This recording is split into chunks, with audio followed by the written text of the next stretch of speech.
Welcome to Prajna digital media. May 13 ఎన్నికల polling రోజున రెంటచింతల మండలం పాల్వాయి గేటు పోలింగ్ కేంద్రంలో ఈవీఎం ధ్వంసం చేశారు పిన్నెల్ని. బయటకు వస్తున్న సమయంలో ఓ మహిళ నిలదీయడంతో ఆమెను దుర్భాషలాడి దాడి చేశారు. దీనిపై రెంటచింతల పోలీసులు 506, 509 సెక్షన్ల కింద కేసు నమోదు చేశారు. ఈవీఎం ధ్వంసం చేయడాన్ని అడ్డుకోబోయిన టీడీపీ ఏజెంట్ పై దాడి చేశారు. ఈ ఘటనపై సీరియస్ అయిన కేంద్ర ఎన్నికల సంఘం ఆయనపై కేసు నమోదు చేయాలని ఆదేశించింది. ఈసీ ఆదేశాల మేరకు పోలీసులు పిన్నెల్లితో పాటు ఆయన అనుచరులపై కేసులు నమోదు చేసి అరెస్టు చేసేందుకు ప్రయత్నించారు. దాదాపు వారం రోజుల పాటు పరారీలో తప్పించుకొని తిరిగారు పిన్నెల్లి. తనను అరెస్టు చేయకుండా ఆదేశాలు ఇవ్వాలంటూ ఏపీ హైకోర్టును ఆశ్రయించగా ఆయనపై ఎలాంటి చర్యలు తీసుకోవద్దంటూ జూన్ 4 వరకు మధ్యంతర బెయిల్ మంజూరు చేసింది. కోర్టు ఆదేశాలతో మాచర్లకు వెళ్లి ఎస్పీ ముందు హాజరయ్యారు. జూన్ 4న ఎన్నికల ఓట్ల లెక్కింపు సందర్భంగా ఏజెంట్ల నియామకానికి ఇబ్బంది లేకుండా ఆయనను అరెస్ట్ నుంచి మినహాయింపు ఇచ్చింది. జూన్ 13 వరకు మధ్యంతర బెయిల్ పొడిగించింది.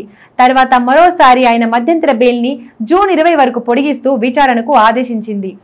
అంతకుముందు పిన్నెల్ని మధ్యంతర బెయిల్ డిస్మిస్ చేస్తూ నిర్ణయం తీసుకుంది హైకోర్టు. వెంటనే పిన్నెల్లి రామకృష్ణారెడ్డిని అరెస్టు చేయాలంటూ సూచించింది హైకోర్టు. హైకోర్టు తీర్పుతో బుధవారం మధ్యాహ్నం నరసరావుపేటలో అదుపులో తీసుకున్నారు పోలీసులు. అనంతరం ఆయనను పల్నాడు ఎస్పీ కార్యాలయానికి తరలించారు. గవర్నమెంట్ ఆసుపత్రిలో వైద్య పరీక్షలు నిర్వహించిన పోలీసులు డిన్నర్ తర్వాత రాత్రి 10 గంటలకు ఎస్పీ కార్యాలయం నుంచి మాచర్లకు తరలించారు. కోర్టు దగ్గరకు తీసుకురాగానే ఉద్రిక్తత పరిస్థితి ఏర్పడింది. ఆయన అనుచరులు వ్యతిరేక వర్గం పిన్నెల్ని తీసుకువచ్చిన కారును చుట్టుముట్టారు. పోటాపోటీ నినాదాలు చేసుకున్నారు. పిన్నెల్ని అరెస్ట్తో వ్యతిరేక వర్గం బాణసంచాల్ని కాల్చి సంబరాలు చేసుకుంది. పిన్నెల్ని అనుకూల వర్గం మాత్రం పోలీసులతో వాగ్వాదానికి దిగింది. దీంతో పోలీసులు ఇరు వర్గాలకు నచ్చజెప్పే ప్రయత్నం చేశారు. పిన్నెల్ని అనుచరులను అక్కడి నుండి పంపించేశారు పోలీసులు. పల్నాడు జిల్లా మాచర్ల మాజీ ఎమ్మెల్యే పిన్నెల్లి రామకృష్ణారెడ్డికి రిమాండ్ విధించారు మాచర్ల కోర్టు జడ్జి. పిన్నెల్నిపై నమోదైన 4 కేసులను విచారించిన మాచర్ల కోర్టు 2 కేసుల్లో బెయిల్, మరో 2 కేసుల్లో రిమాండ్ విధించింది. నంబూరి శేషగిరిరావు సిఐపై దాడి కేసుల్లో రిమాండ్ విధించిన కోర్టు ఈవీఎం ధ్వంసం, మహిళపై దాడి కేసుల్లో బెయిల్ మంజూరు చేసింది. దీంతో 2 కేసుల్లో పిన్నెల్లి రామకృష్ణారెడ్డిని అరెస్ట్ చేసిన పోలీసులు నెల్లూరు జైలుకు తరలించారు.